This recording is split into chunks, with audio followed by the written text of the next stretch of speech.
Wow. Hello everybody. I see lots of names and conversations flashing by. Who have I got? Hello Kate. Is it Kate? Is Catherine? I can't read it against the white. Catherine, Susan. Hello Ronnie. And hey Adrian, welcome. And hey Tariq, welcome. Thanks for joining. Heidi, hi everybody. So I'm on Spui again, and hello Trisha, hello Satyam on Spui. So let me. This is where we were last week. There's so much on this lovely little square to talk about, and I just thought I'd share this photo again because it's such a good one. How much has changed. Quite amazing really, isn't it? So I'll just line this up with the same buildings behind. So yeah, here I am standing in the middle of really what was the car park. There were so many places in Amsterdam were given over to car parking. It's unbelievable. Actually, the whole of Rokin, the street just down that way, used to be the Amstel River. Oh, thank you, Christopher. And was filled in the 1950s to make more room for car parking. Oh, thank you, like my glasses. These glasses are easy peasies, I think they're called. So, hey, what I wanted to point out to you, which I forgot last week, it was kind of on the list of things I wanted to do, is just these interesting little carvings here on either side of this door. I'm not entirely sure what they are. They look kind of vaguely dog-like. And hello, Bonnie. What I thought was interesting, though, is this shape here, which is very much like an Ionic capital of a pillar, a column, yeah, or a pilaster. I know there's no column here really, but it looks really very much the same. So if you take an Ionic capital, they always have these curves, these curls here. That's the real signifier of that. And the Ionic order is said to be feminine, and people said like this is maybe to look like a curl of a girl or a lady's hair. Also maybe it came from ram's horns, maybe it was something about a shell. But the reason I wanted to point this out to you today is because of a really subtle little difference. So you get Renaissance Ionic capitals and you get Greek ones. And if this was Renaissance, if it was Roman, this would go straight across like that. It wouldn't dip down here. And when you get this dipping down here between the volutes, as they called, that is 100% signify that it's influenced by the Greek school of Ionic order.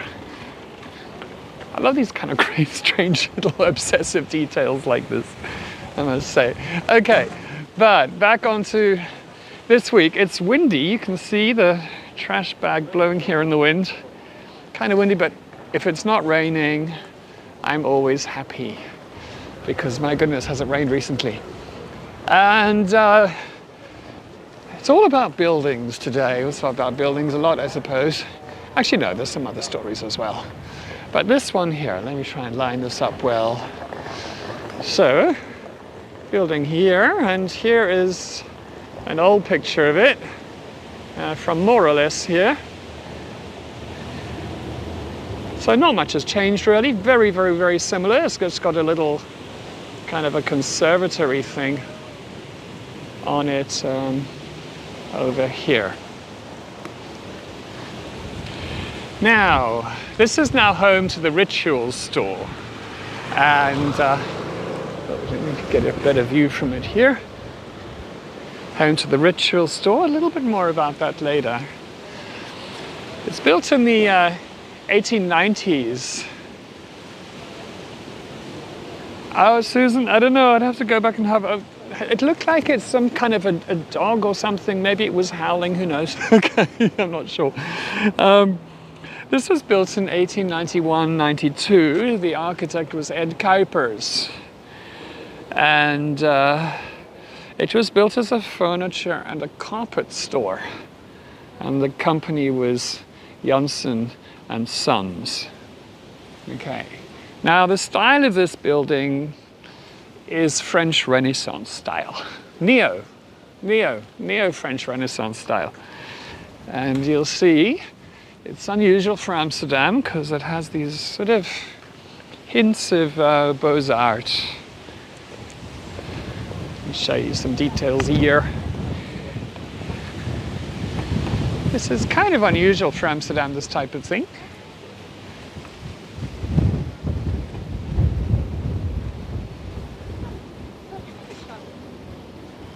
And getting a bit racier up here. Ta-da! Oops. Oh, I love how well the zoom works on Prism.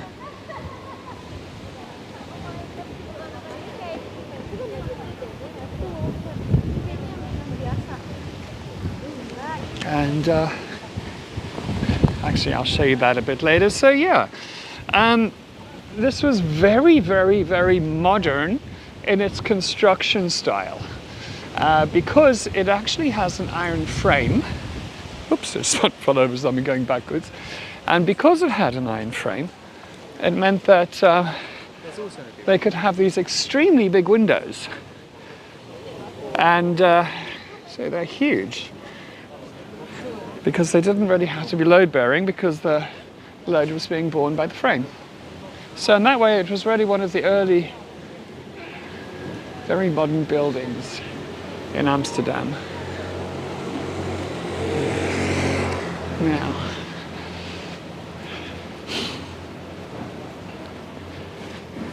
as I said, it was built as a furniture store. And now, well, I mean, over the course of time, it was home to many things. But now it's a wonderful company called Rituals. I love Rituals. And when I was researching this tour, I didn't realize that it had actually been going for so long. Like 20 years. So in 2020, how's this for easy to remember? It was a 20-year anniversary of Rituals. So they opened this as a flagship store. And look how beautiful it is. And they sell all these fantastic products, sort of body washes and that type of thing, and the lotions and moisturizers. And one of the lovely things about the store is that it's all quite affordable. You know, so I mean, the cans of body wash only cost, I don't know, it's about 10 euros now. So compared to other places, sometimes, you know, the things you buy here, I would expect in other places to pay sort of 15, 20, 25. So that's quite a big difference. Here's me going in the store now. There's the best fries in Amsterdam just around the corner, and what I often do is go and have the fries there and then come here and wash my hands. Because they've got, and this was empty, this one. But it gives you an idea of what the inside of the store is like, which is why I got a friend to take this little video. So yeah, they've got all these different samples and you can try their wonderful different types. Yeah, they have scented candles as well, and they've got those kind of, you know, the sticks that you get, which you put in perfume, and it kind of gives, it's just really great. So whenever I have guests coming to stay and they want to take things back and presents, we usually come here because it's a very nice place for that. And they do like Christmas package, like box sets as well. I know it feels a bit like I'm doing sort of like a publicity thing for them. I'm not being paid by them, I promise. But it was just really cool to go and look upstairs. They've got this whole beauty center where you can have treatments. So here's some of that. And then also, they had this on the left hand here. It says the breathing bubble. So I didn't actually do it. Oh, diffusers, that's what those are called. I didn't actually do it, but you sit in one of those things and then you breathe, and apparently it probably amplifies and it's quite meditative. And then the hydro massage thing. So you lie down on that bed and it's like a water bed. And it gives you a massage. And they allege that 20 minutes on that is like having a real hands-on massage for an hour. I was like, yeah, okay, we'll see about that. I'm not too sure, but it doesn't sound like it, but I'll give it a go. Let's have just another look here at a bit more detail here. So, oh wow. Okay, so there's more detail like that. I mean, it's difficult to make out. I didn't see this the other day when I was researching this, but there's kind of interesting sign writing here. And yet another head above. Now the people, the company or the duo who made all the decorations on this building are known as Van Bosch and Crevels. And that was Emile van den Bosch and Willem Crevels. And they had a partnership from the 1880s. Decorated many banks and shops and offices and what have you. And very famously are the people who did the sculptures on the royal coach, the Gouden Koets, the golden coach. So all these little, sculptures and what have you on the side and above. Here's King Willem-Alexander and Queen Maxima in the coach. So that's what they also did. Besides, before it was home to rituals here, it was home to the Holland-West Africa line. It's always funny how people are with cameras. I'm pointing this right up in the sky and there's some lady just about crawling along the floor not to be in shot, but she's not even remotely in shot. Oh, it's a wonderful store, Sandy. It really is. Very luxurious experience going inside. So, anyway, that is the flagship store of rituals, and you get it at all the duty frees and stuff like that as well. So, next, the wonderful Waterstones, the English bookstore. And for those of you, if any of you, I'm not sure who's on board or not, who's watching, have been here and you've got one of my maps that I had printed, the drawing, the artwork on the map is made by Joseph Sergaran, who works here, and he does beautiful drawings of Amsterdam buildings. Okay, this building here. Oh, I'm sorry to hear that, Pauline. That's weird. It keeps buffering. Anyway, at least it'll be online afterwards. So anyway, this is from 1885-86, and it was designed, believe it or not, by Hendrik Berlage. Actually, it was a design team, another guy called Theo Sanders, but Berlage is famous in Amsterdam for rationalism architecture and for the layout of Amsterdam South. And this is his first, actually, and his oldest surviving design. So he began with the neo-styles. This one is Neo-Venetian Renaissance, lots of little categories. But he broke with that, and this, as we've seen before, is the Beurs van Berlage. So this is also a building of his. This is from about 1900. So that's a massive difference in style. So this is on the left, of course, is what he started at, and then he found his own track. Really early on, I think, in the second, Detailed Amsterdam #2, I was talking about this building over here, Beurs van Berlage, one of the early stock markets. Okay, so let's have a closer look at this baby here.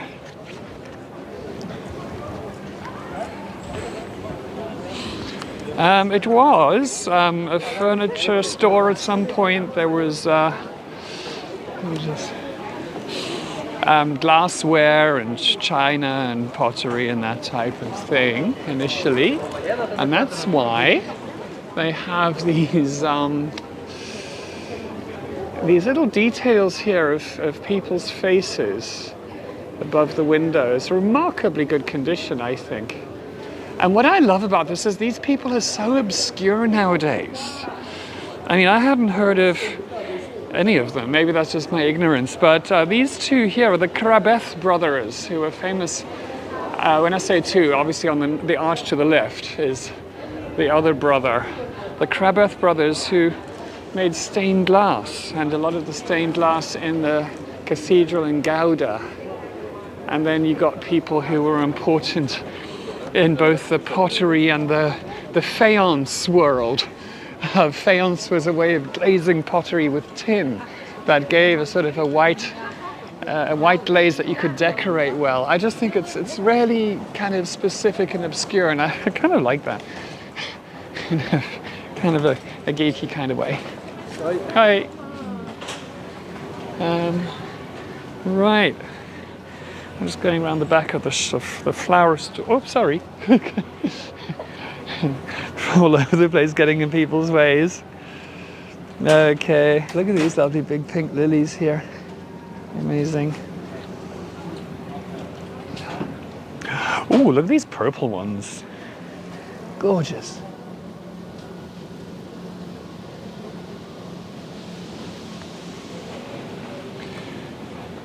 Okay, so let's pick our way through here. Hey, I hope you like this. If you like it, can you like it? I think that helps it be seen by more people during the week, which is always useful. Here is one of where you buy herring, Dutch herring. You traditionally buy it on the street like this. There's about 5 or 6 places in Amsterdam that I could, point out to people. I personally am not too keen on Dutch herring. I think you need to learn to love it as a kid. I mean, my neighbor's kids munch on it like it's candy. If I munch on it, I get like running for the nearest thing to kind of get rid of it. And anyway, back to the buildings. Now, there's a funny little wonky house here. Doesn't get much wonkier. Check out this one.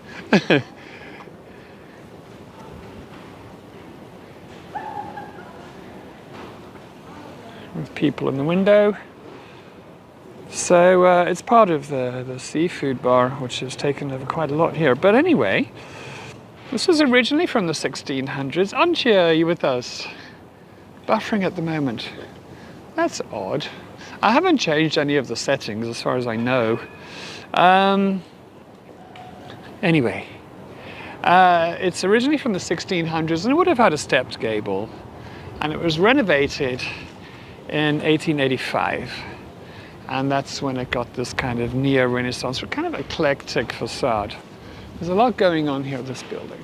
So there's a lot of little decorations, kind of in the wood there, some faces. Oh, it's fine for you, good to know.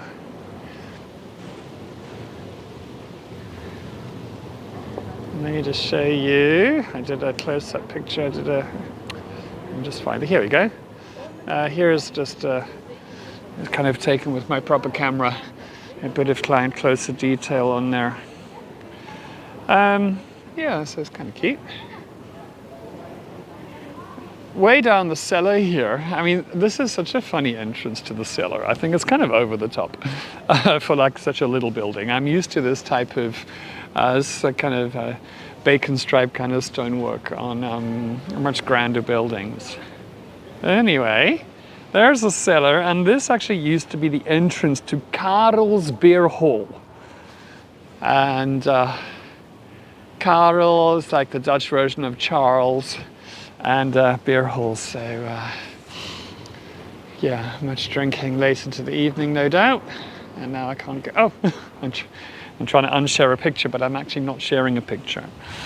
And then it was an exhibition space for interior art. But this really here is the most beautiful building, one of the loveliest buildings in Amsterdam, really. So let's get a good view of it from over here, and then we'll do some close-up stuff.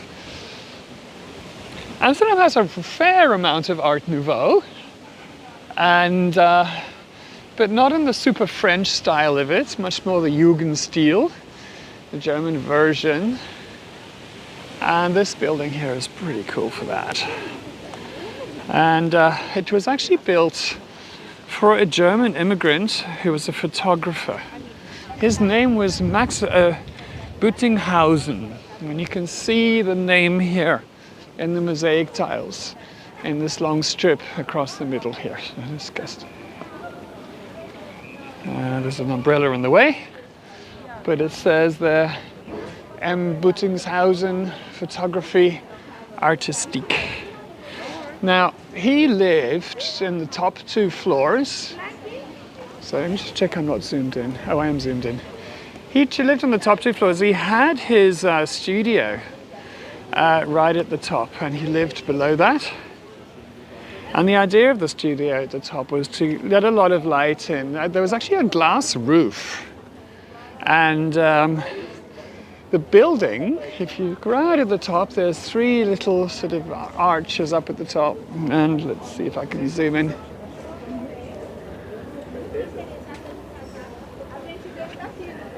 Oh, that works well, look at that. So it says Gebouw, Helios. And then there's some flowers in the middle. Now, Helios means sun in Greek. And early photographs were called heliographies, so sun graphs. And then, of course, photograph, phos, is light in Greek, so a light graph, a photograph. So this was called the Helios building. And there are flowers right in the top and the middle, which are also obviously a reference to the sun. This is so pretty. I just love this really kind of detailed, lovely Art Nouveau touches. So there's 3 owls. There's a bit of wind making the phone vibrate a little, I'm afraid. I hope it's not coming through.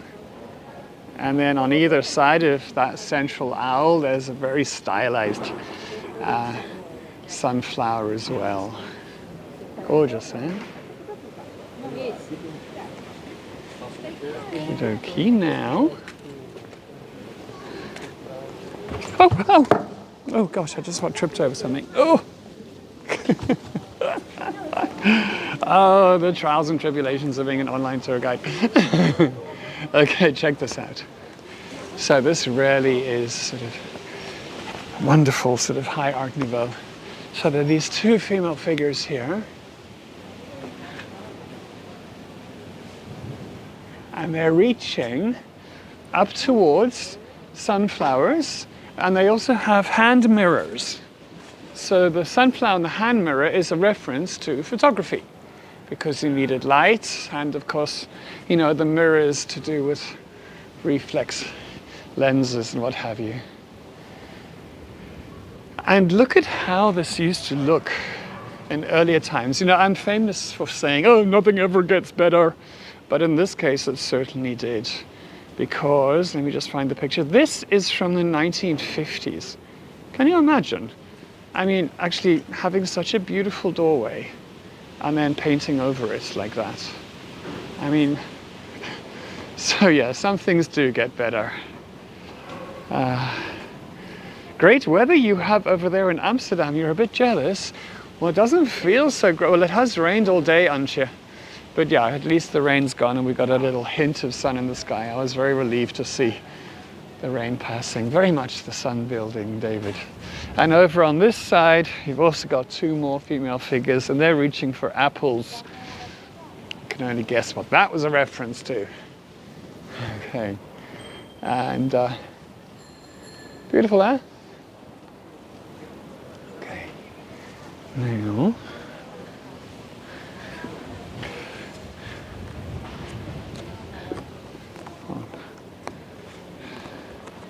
So let me see, what else can I tell you about this building? Oh, you know what I forgot to tell you about this building here? The little one next to it. So this one here had some pretty quirky uses. In the 1880s, it was occupied by a grave wreath maker selling grave monuments. Okay, and then it became a beer bottling joint, and then it actually became the beer hall, Karel's Beer Hall. Now this building here we've just been talking about, I told you I think it was from the late 1800s, 1885, 86. in 1900, it was entered into a competition at the World Exhibition in Paris for the most beautiful building, and it won third prize. So that's quite something, really. It was after not too long, I think in the early 1900s, it was converted on the ground and first floor into a cafe, and I found a picture of that. Check this out. So this was the cafe then, gorgeous, huh? And it was known as the Maison Les Debours. Okay. And then in 1923, it was taken over by Albert Heijn. For those of you who've been here before, you'll know Albert Heijn is the main supermarket chain of the country, one of them anyway. And then it was renamed Formosa, the Café Formosa, and they had matinees and dinner concerts, and that closed in 1969, and it became Madame Tussauds until 1991, and now it is the seafood bar. I've been recommending people come to the seafood bar for many, many years. It's generally pretty good. The last time was a bit iffy. You know, the fries were cold and this and that, but I'm hoping it was just that they were having staff shortages and that type of thing. Let's check down the side here. Now, the side of the building here. It's a wonderful entrance, eh? So, Zoom Barbarossa. Okay, in the same style, the same mosaics. Let's have a nice close look at that. You can see it really is. So what is the building at the moment? David, it's the seafood bar restaurant. Really nice. And what's nice about that is that you can book, but they also keep about 40% of the tables for walk-ins. So with Zoom Barbarossa, this was another beer cellar in 1900, and so a beer hall, and it was actually notorious for being an illegal gambling den. And it was shut down by the police. And much more recently, actually I think this last year, it reopened as a cocktail and oyster bar. And it, you know, there's a DJ, it has cool low lighting, it's very nice and atmospheric, and it's in speakeasy style. So you book, and then here you come along and you'll see it says, hopefully this will focus. It's not focusing, maybe if I zoom in. Disappear here. Thursday, Friday, Saturday, Sunday evening, ring the doorbell. So they're really going for, you know, that kind of speakeasy feeling. Now the food is provided by, oops, the seafood bar. So that's a nice place. You just Google Zoom Barbarossa and you'll find out, you know, online. Now you can see some pictures there. I couldn't find any pictures that were copyright free, so I can't show you the interior, but you can look it up. Oh, there's a gable stone. What would a tour of this type be without a gable stone? Here.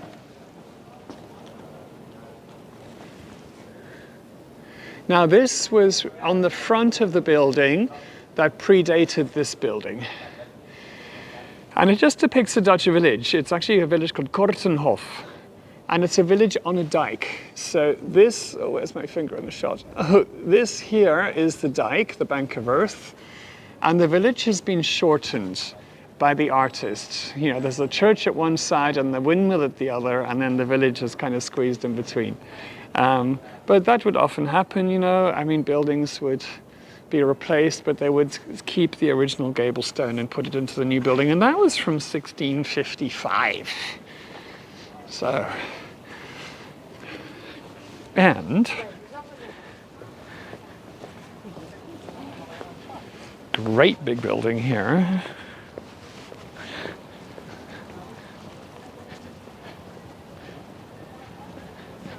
It's quite useful having a big square so I can get far away from these buildings and try and get the whole thing in, goodness me, in shot.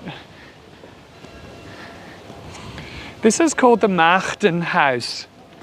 Maagden are like maidens. And this particular building is from 1783. Now, it was built as a Catholic girls' orphanage. There had already been an orphanage here, but in many higgledy-piggledy buildings, and this replaced all of those and drew them all into one.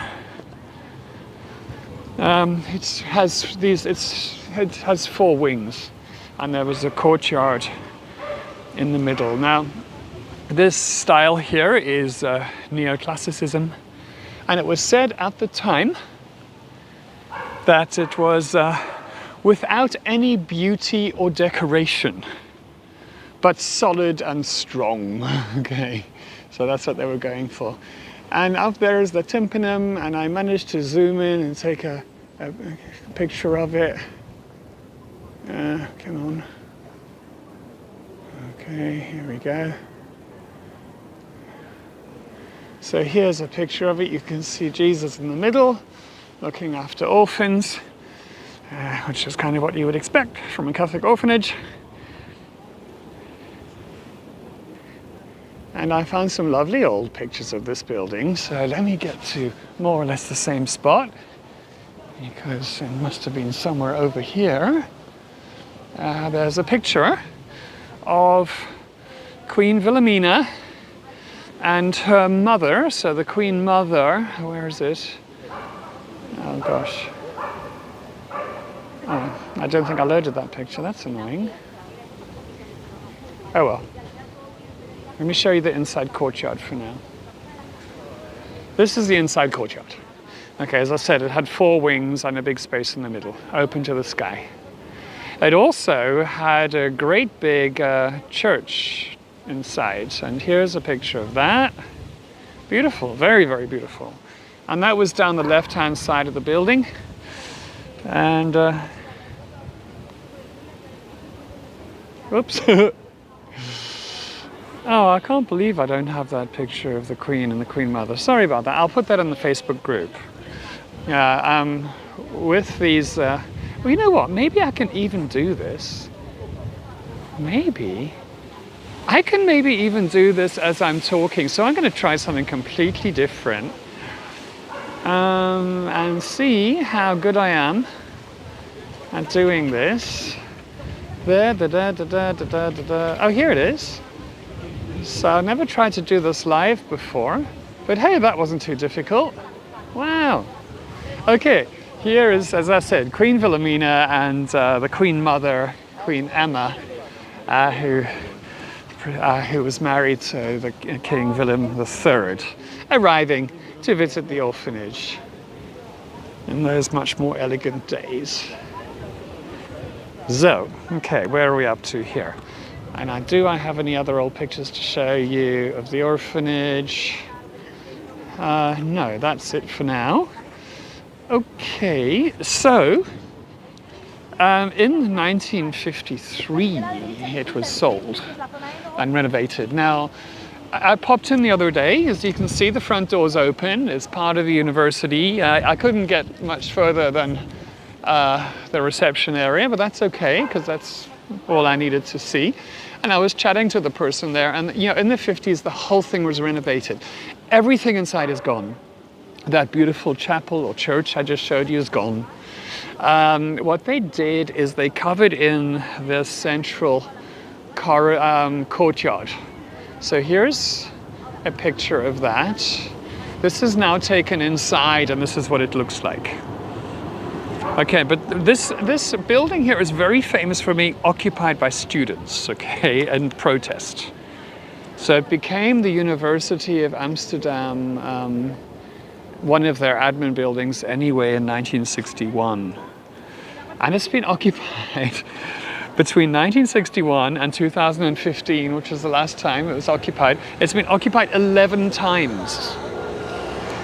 And the original one was in 1969. Students demanded more participation in the decision-making of the university. They wanted to influence policy and the form of their studies, the content of their studies. This was the late 60s. This was a wild time. And they occupied it for 5 days. The occupation was ended by the police very brutally. They tried to starve them out, okay. But evidently they had biscuits, and then they stormed it.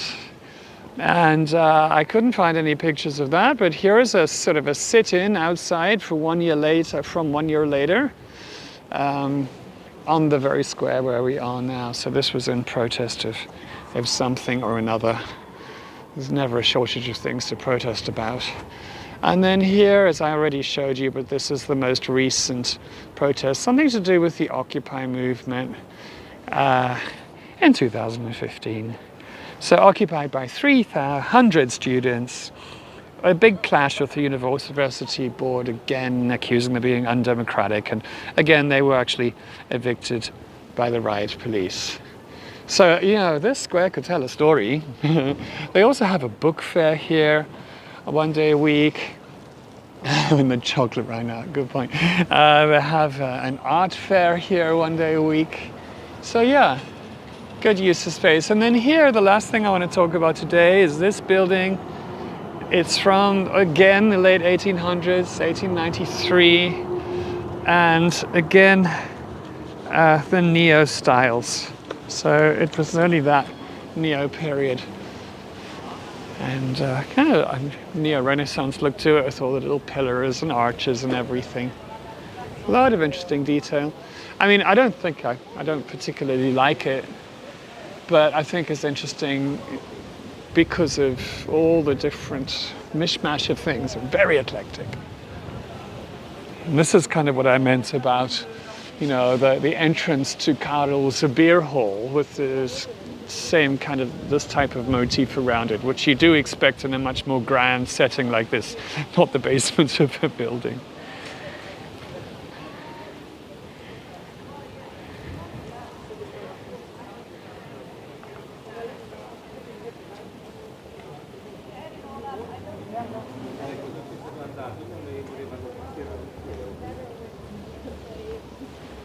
So,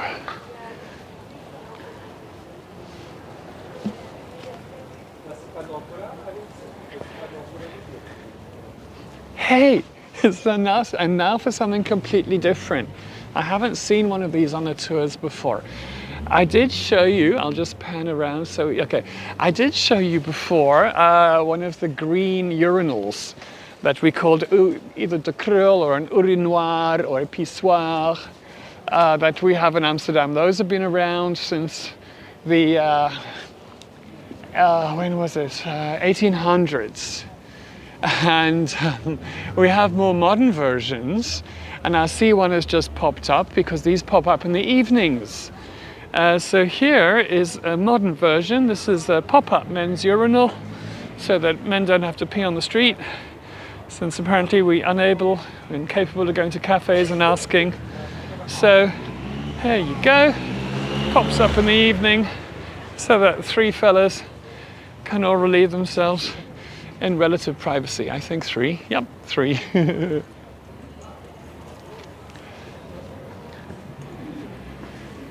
Okay, which now brings us to the quiz question. So let me just get myself to the center of the square again. The American bookstore. Okay, so I have a quiz question today. I already for a change. So the quiz question for Slicey is better than in the canal? Yeah, sure, Susan, because yeah, a lot of guys would fall in the canal when peeing and then end up drowning. It happens every year still. What a way to go. Okay, the quiz question this evening is, I showed you the Art Nouveau building that was built for the photographer, yeah, the German guy, called the Helios building. What flower featured on that building? There's a specific flower that was repeated in the mosaic details in that building a few times. And what kind of flower is that? And this is for a Slicey. And if you already have one, you can enter and you can nominate somebody else to get it. Is also fine. I know there's a big delay, and I know there are buffering issues. Sorry about that. And I know that some of you might see the answer on the screen before you've even heard the question. But isn't it actually quite amazing that we can just do this at all? You know, that it's possible to walk around town like this. Absolutely, Penny. It was a sunflower. And Penny, I don't think you have a slicey yet. So if you'd like me to post you one, just DM me, sort of anyhow. You can either email me. My email address is in the description. And actually, if you're from the US, then I need your email address when I send it, because it's a required field now with posting. And I'll send one off to you. So yeah, thank you for joining, everybody. Next week, we're going to be diving into the 1960s and talking about that and heading up Space Strat. So have a good week, everybody. Thank you so much for joining. I do appreciate it. And bye-bye.